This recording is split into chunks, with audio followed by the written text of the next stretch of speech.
माँ सरस्वती को नमन करते हुए नमस्कार विद्यार्थियों।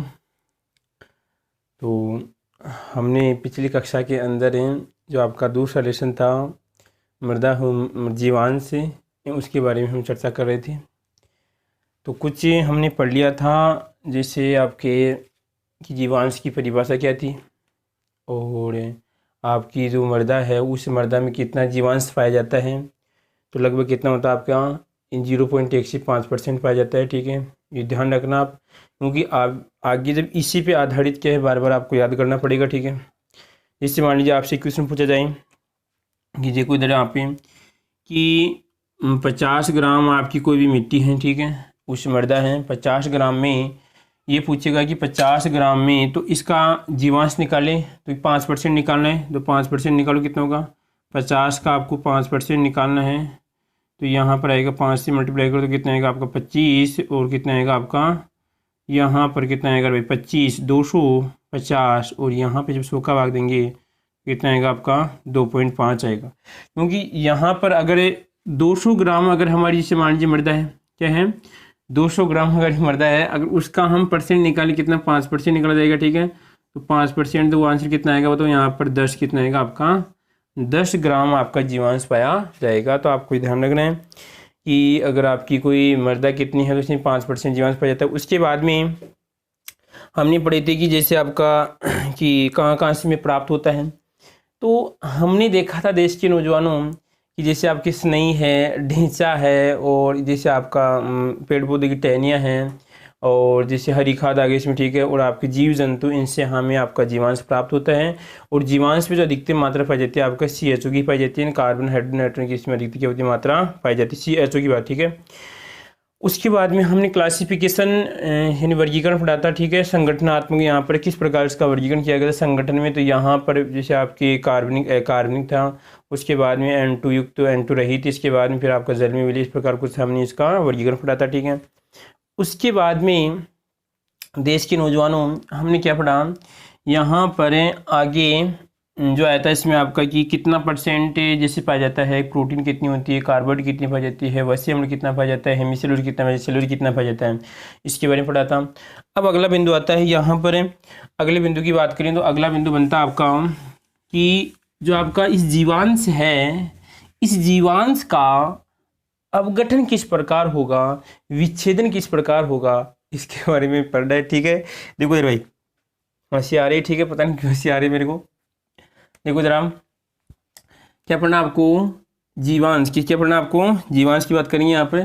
ले भाई ले, जीवांश का अपघटन क्या आएगा, जीवांश का अपघटन या विच्छेदन क्या होगा, जीवांश का अपघटन या विच्छेदन की बात करते हैं। ठीक है, तो सीधी सी बात है, इसमें क्या करना आपको कि जो जीवांश था उसको कठिन से किस में बदलना है, सरल में बदलना है, इन तोड़ना है।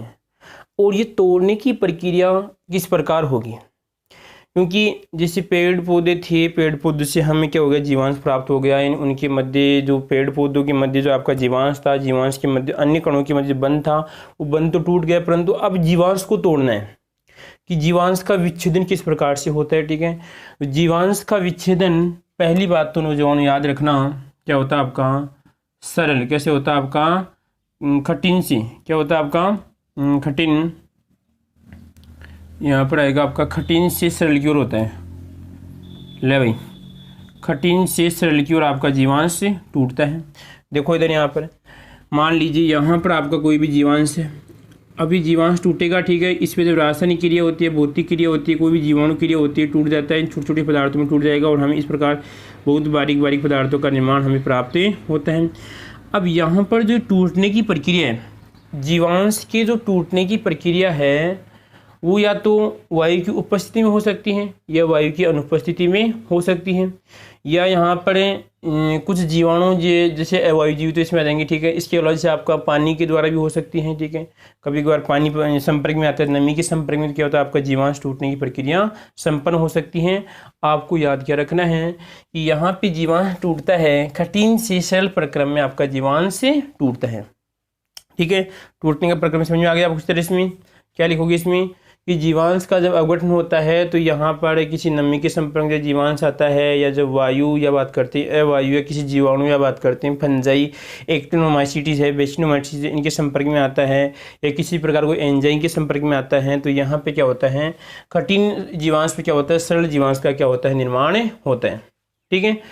और अब इनके जो टूटने का क्रम है, यहाँ पर जीवांश के अगर टूटने का क्रम देखते हैं, देखो ध्यान से, जीवांश की टूटने का क्रम किस प्रकार, पहले कौन सा पदार्थ टूटेगा, उसके बाद में कौन सा पदार्थ टूटेगा।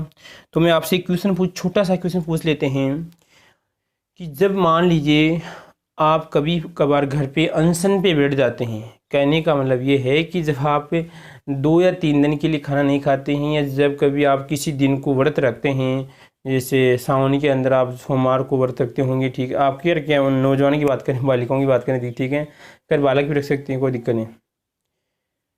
तो जब सोमवार को व्रत रखा जाता है तो कहने का मतलब आपको पूरे दिन लगभग क्या रहना पड़ता है, भूखा रहना पड़ता है। तो उसमें सबसे पहले आपकी क्या होती है, कार्बोहाइड्रेट नष्ट होती है, कार्बोहाइड्रेट का उपयोग होता है। उसके बाद में क्या होती है, आपकी प्रोटीन का उपयोग होता है, ठीक है, और लास्ट में क्या होता है, आपका वसा का उपयोग होता है।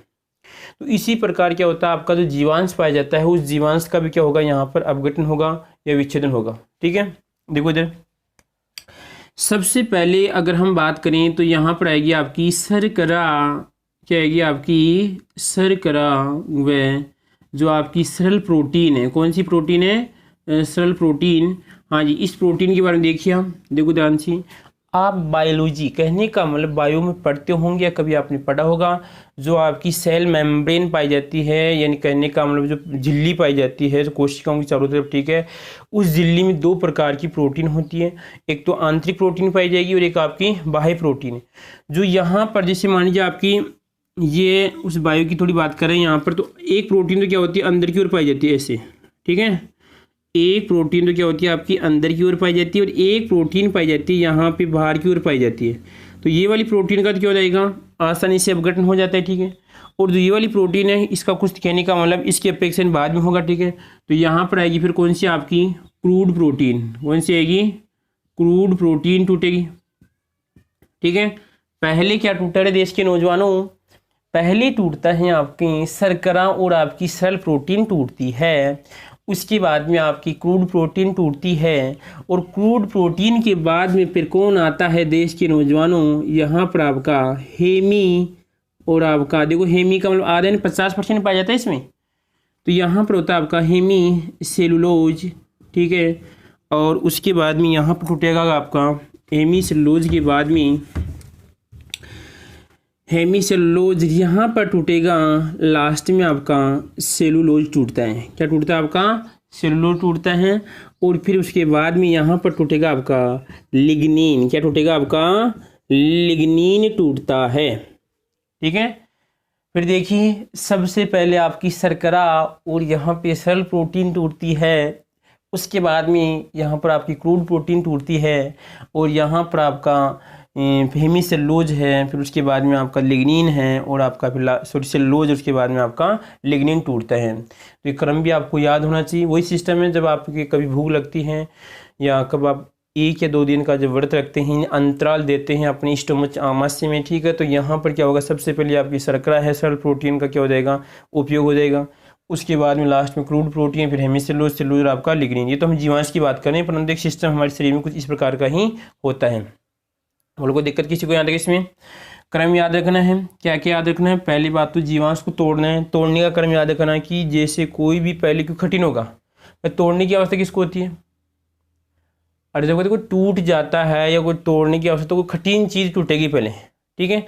ऐसे बताओ कोई यहाँ पर, हाँ एक सिस्टम चलता है, एक विश्लेषण होता है, एक संश्लेषण होता है, ठीक है। तो यहाँ पर इसका क्या कर रहे हैं, विश्लेषण कर रहे हैं, क्या कर रहे हैं, इसका विश्लेषण, विश्व और आपका लेषण कर रहे हैं, विश्लेषण की प्रक्रिया में क्या होगा कि आपका जीवांश कठिन से सरल पदार्थों में परिवर्तित होता है। इसमें आपके जैसे जीवाणु हो सकते हैं, वायु की उपस्थिति, अनुपस्थिति, नमी है, इसके बाद में फंजाई है, एक्टिनोमाइसीटी जो है, बेसिनोमाइसीटी, इनकी उपस्थिति में आपका जीवांश कठिन से सरल पदार्थों में क्या होता है, परिवर्तित होता है।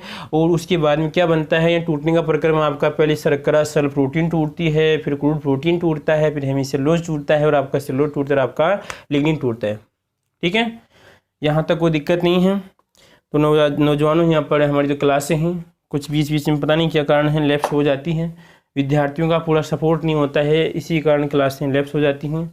परंतु कुछ नौजवान ऐसे बोल रहे हैं कि सर हम पढ़ेंगे तो सिर्फ जैसे आप इससे क्लास लेंगे, ठीक है, तो वो कहने का मतलब आधारित हो गए हमारे पे। तो कहने का मतलब है कि अब तो क्लास बनाना जरूरी हो गए। कहने का मतलब जैसे मैं तो पहले सोच रहा था कि पता नहीं विद्यार्थी क्लास ले रहे हैं नहीं ले रहे, परंतु जब क्लास से विद्यार्थी ले रहे हैं तो उनके लिए बनाना ही पड़ेगा रोज़, ठीक है। उसके बाद में आगे वाली जो कक्षा होगी, आगे वाली कक्षा में पढ़ेंगे कि जो इनको भी तोड़ेंगे, जैसे आपकी शर्कराएं, इसको भी किस प्रकार टूटती है, ठीक है। जब तक सरल से सरल पदार्थ की उत्पत्ति या निर्माण नहीं होता है तो हम इसके रहेंगे, तोड़ते रहेंगे, ठीक है। उसके बाद में क्रूड प्रोटीन, तो खैर उसमें प्रोटीन टूटेगी, ठीक है, हेमीसेलुलोज, फिर सेलुलोज, आपका लिग्निन, सभी को हम तोड़ेंगे। तो आगे वाली कक्षा में आपको बताएंगे, ठीक है। विद्यार्थी से मेरा निवेदन है कि आपके पास अगर बुक है तो बुक को पहले एक बार पढ़ लिया करो आप, ठीक है, इससे आपको समझ में अच्छी तरह आता होगा। वैसे तो मुझे लग रहा है कि आपको फिर किताब देखने की तो कोई आवश्यकता भी नहीं है, इसमें सीधी सी रामायण लिख रही है। आप ये मत देखिए ना किताब में वो चीज़ लिखी, अरे तो मुख्य बात हमने समझ ली है, हमने जो मुख्य बात है वो समझ ली है भाई, मुख्य बात के इसमें। अब यहाँ पर किताब में कुछ रामायण कैसी वो लिख रखा है, वो लिख रखा है, बस मुख्य बात ये है कि कठिन से सरल में टूटता है, तोड़ने के लिए क्या क्या आवश्यक होता है, और यहाँ पर ये टूटने का क्रम ये है बस, ठीक है। तो अब जो भी हैं आगे की क्लास होगी देश के नौजवानों।